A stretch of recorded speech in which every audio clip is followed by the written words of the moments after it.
Welcome, viewers. Here is Baytown Bert, also known as BB, almost 70 years old, decided to buy himself a small mini bike motorcycle fantabulousness. And, well, this is the very first time he's taking it for a spin. Oh, he's getting too buck wild. I knew it. Oh, my God. He's doing donuts in the front yard.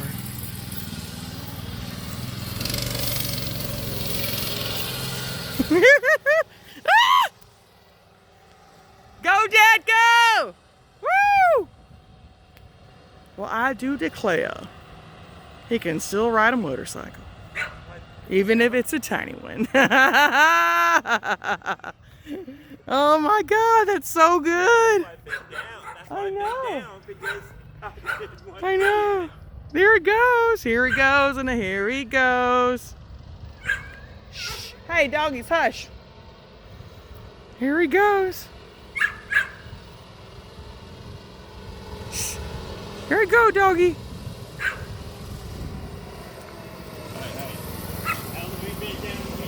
How does it feel?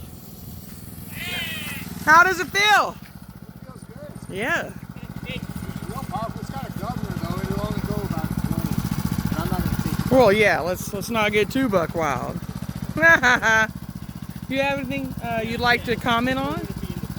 Your first. My motorcycle when Mom was pregnant with you. That was 40 years ago. Because I didn't want you to grow up without a dad. But now it doesn't matter. I can be killed. I've got so much dad. I've got so much. I've got a great dad. Oh, turd. He's petered out. Oh, he's gonna curb it. Oh, is he gonna curb it? Ah! That's so good.